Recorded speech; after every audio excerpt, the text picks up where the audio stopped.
Baik, bismillahirrahmanirrahim. Assalamualaikum warahmatullahi wabarakatuh. Alhamdulillah bertemu lagi dengan kita di kajian Ustadz Agung Cahyadi Menjawab, yang alhamdulillah kita laksanakan menjawab pertanyaan-pertanyaan dari Bapak Ibu yang disampaikan ya melalui media sosial kita, media sosial Dompet Al-Quran Indonesia ataupun media sosial Ustadz Agung Cahyadi, ataupun di nomor hotline kami di 081385002300. Oke, kita lanjut di pertanyaan selanjutnya. Ustadz, apakah boleh Ustadz jika yang dikurbankan itu adalah kambing betina, dan apa sajakah ketentuan hewan atau spesifikasi hewan yang boleh dikurbankan Ustadz? Baik. Bismillahirrahmanirrahim. Jadi ibadah kurban itu ibadah yang sangat mulia ya. Bahkan dikatakan hadis dia ibadah yang paling Allah cintai di hari nahar itu. Ada hadisnya begini. Ma amila ibnu Adam amalan yauman nahri ahabba ilallah min iraqatiram. Tidak ada satu amal kebaikan oleh seorang manusia di hari raya Idul Adha yang beliau cintai dalam berkorban. Karena mulianya ini para ulama kita untuk menjalankan hukum korban bagi yang mampu itu nggak sunnah biasa. Antara wajib dan sunnahnya ditekankan dekat wajib juga. Nah, cuman begini, korban itu ibadah yang sangat rinci. Semuanya, hewannya, sifatnya, kadarnya, menyembelihnya, proses distribusinya semua rinci. Nanti untuk hewannya Allah sebutkan dalam Al-Quran surat 22 ayat 34, namanya bahimul ternak 3. Unta dengan segala jenis untanya, kemudian sapi dengan segala jenis sapinya, dan kambing dengan. Nah, cuman ini ada aturannya, harus berumur. Kata Nabi, la tadbahu illa musinnah. Engkau jangan korban kecuali yang berumur. Umurnya berapa? Kalau unta 5 tahun penuh masuk tahun ke-6, kalau sapi 2 tahun penuh tahun ke-3, kalau kambing 1 tahun penuh. Kecuali kambingnya jenisnya domba boleh 6 bulan. Jaz'ah menentuk ini kata Nabi. Nah, itu untuk umur. Kemudian ketentuannya ini juga tidak boleh cacat. Ada 4 cacat yang Nabi sebutkan nggak sah. Apa itu? Pertama, nggak boleh buta salah satu matanya. Nggak boleh pincang salah satu kakinya. Nggak boleh sangat kurus, nggak boleh sakit. Nah, inti tatmina, lebih dari itu malah nggak boleh. Dua pincang, tapi kurang itu boleh. Misalnya tanduknya patah, kupingnya cobek, nggak apa-apa. Cuman cacat ini cacat yang dipastikan tidak ada sebelum kita beli. Maka orang kalau beli itu harus mengencarkan ahlinya. Kan kadang-kadang ada indikasi di matanya kelihatan sehat tapi sakit. Karena hewan itu kalau dikasih sampah saja itu kan bisa gemuk juga. Cuman bisa menyebabkan hatinya banyak ulatnya itu. Iya, betul. Okay. Maka benar. Contoh, suruh jalan, kalau jalan pincang nggak boleh. Beta nggak boleh. Cuman kalau cacat itu muncul setelah kita beli boleh. Misalnya kita beli sehat, tiba-tiba kok kemudian jatuh, pincang, atau temannya tarung gitu, kemudian sakit, nggak apa-apa. Karena sahabat namanya Abu Mas'ud Al-Ansari mengatakan begini, Ishtaraitu kabsan li udhuhayabim Fa'asal badzib aliyata. Aku pernah beli 1 ekor hewan domba, kapsan itu ya domba, untuk aku jalan sama korban. Tiba-tiba aku berharap dimakan serigala pahanya. Aku tanya, kenapa? Kata Nabi, wahibi korban itu. Karena cacatnya muncul setelah dibeli. Itu aturannya untuk hewannya. Tentang jenisnya, boleh betina, boleh jantan.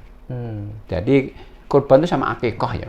Untuk akikah Nabi mengatakan begini, anil gulami syatani wa anil jari syatun falayadurrukum dukronan kanat aunatan. Untuk akikah, untuk laki-laki 2 ekor kambing, wanita 1 ekor, nggak ada bahayanya, jantan atau betina. Boleh sama. Karena korban sama dengan akikah, berarti boleh juga. Iya. Ya, terkait tadi ya yang hewannya tadi, selain juga usia, terus juga kesehatan. Dan ya. Juga ada kadarnya juga ya. Kadarnya. Artinya begini, artinya pembiayaan untuk pembelian itu ada kadarnya. Untuk sapi maksimal 7 orang. Ya. Untuk unta maksimal 10 orang. Untuk kambing nggak boleh patungan. Jadi harus 1 orang. 1 orang. Tapi kalau misal kambing yang diniatkan sekeluarga biasa. Ya, kalau caranya lagi-lagi beda. Jadi orang itu beli 1 ekor kambing, korbannya niatnya atas diri dan keluarganya. Itu sunahnya begitu. Pembiayaannya maksudnya. Pembiayaannya. 1 orang. Iya. Nabi itu pernah korbannya 2 ekor kambing, 1 atas nama diri dan keluarganya, 1 atas umatnya. Itu caranya, tapi pembiayaannya harus satu orang. Maka anak-anak kita di SMP, SD kadang-kadang iuran 50.000 nggak kurban, latihan korban, sedekah biasa. Sedekah. Itu boleh dimakan untuk sarapan, boleh dulu apa itu. Karena bukan kurban itu, sedekah biasa. Iya Ustadz, tadi terkait umur Ustadz kan kalau unta tadi ya 5 tahun lebih betul. ya, kalau sapi 2 tahun penuh gitu ya, kalau kambing 1 tahun penuh, kecuali domba, domba 6 bulan. 6 bulan. Tapi kalau ini Ustadz di masyarakat kita kan biasanya gitu ya, oh yang giginya poel, artinya giginya itu indikasi saja. Indikasi biasanya ada di hewan. Kadang-kadang juga nggak poel, juga sudah berumur juga. 2 tahun penuh ya. Ya ada. Sapi. Bukan ukurannya bukan indikasi dari gigi, umurnya. Oh iya. Berarti walaupun mungkin dia usianya sudah 2 tahun lebih tapi belum poel, ya tetap boleh. Tetap boleh ya. Parameternya umurnya, bukan poel. Karena gini Ustaz, terkadang kita di masyarakat atau mungkin saya sendiri menemui kalau jenis sapi ya, ada yang sapi Madura itu 2 tahun kurang 2 tahun tadi ya lebih udah bisa poel gitu giginya. Tapi kalau sapi simental biasanya ada di lereng-lereng gunung itu 2 tahun lebih kadang belum poel. Makanya itu bukan aturan, itu bukan dan parameternya umurnya. Ya. Tadi ya umur, kesehatan, terus juga kadarnya, pembiayaannya ya. Didapatkan patungannya itu tadi ketentuannya kalau unta itu 10 orang ya, maksimal kalau sapi 7 orang, kalau kambing 1 orang, atau kambing atau domba ya 1 orang. Jadi 1/7 ekor sapi sama dengan 1 ekor kambing. Oh iya. Artinya nilainya sama. Nilainya sama. Pertanyaan adalah lebih baik mana? Kan lebih baik. Itu sebenarnya kalau ini nilai sama, maka ukurannya nanti kemanfaatan. Dagingnya lebih banyak mana? Nah kalau sapinya Brahman yang besar itu 1/7 lebih baik daripada kambing kecil kan. Tapi kalau ada kambingnya etau besar sekali, sapinya kecil, lebih baik 1 kambing. Maka kalau nilainya sama, nanti kemanfaatan lebih banyak. Kemanfaatannya. Oh iya. Berarti ini ya, misal ukuran hewannya sama nih. Dia pilih mau kambing ini atau patungan sapi ini. Nah, lebih ke arah kebermanfaatan. Ini kebermanfaatan ini berarti kuantitas dagingnya. Kan untuk dimakan kan. Dimakan lebih banyak.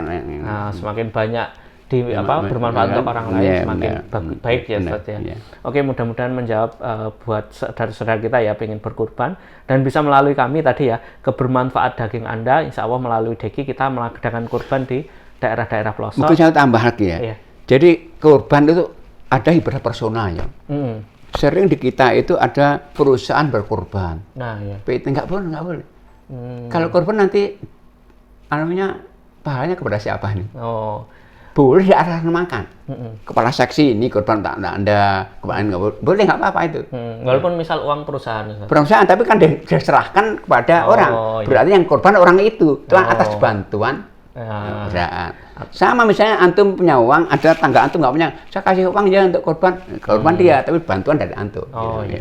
Kalau misal tadi, misal saya ngasih bantuan ke tetangga untuk kurban, tapi saya sendiri belum kurban. Nah itu kasusnya gimana tuh? Jadi begini. Dalam ibadah ada kaidah. Kaidahnya begini, al-itharu fil ibadatil mamnuun. Mendahulukan orang lain, ibadah itu nggak boleh. Contohnya begini, untuk laki-laki untuk sholat jamaah itu sop depan paling utama. Misalnya kita berdoa anak antum, kalau di sop depan 1-0, nggak boleh, silahkan nggak boleh. Sama, kalau antum mau korban, bapak belum korban, jangan bapak bauran, enggak. Sama kita punya dana untuk haji, 1 saja. Bawa kita belum haji, nggak boleh, bapak haji dulu bapak. Harus kita, karena ibadahnya wajib kita. Maka dalam ibadah itu nggak boleh mendoakan orang. Kalau gurunya justru sunnah mendahulukan. Kita sama-sama hausnya, ada 1 gelas, silahkan itu. Kalau ibadah nggak boleh. Oh iya. Berarti tadi ya, kalau mungkin kita pengen mengkorbankan atas nama orang lain, kita sendiri harus pernah kurban. Oke, mudah-mudahan menjawab dari pertanyaan ya tadi Bapak Ibu, ataupun tadi yang terkait balik lagi spesifikasi hewan tadi ya yang ditanyakan. Nah itu bisa menjawab tadi yang pengen nyari sapi, hewan domba ataupun juga unta gitu ya, sesuai aturan yang sudah ditentukan oleh agama kita ya. Oke, mudah-mudahan menjawab. Kurang lebihnya kami mohon maaf. Billahi taufik wal hidayah. Assalamualaikum warahmatullahi wabarakatuh.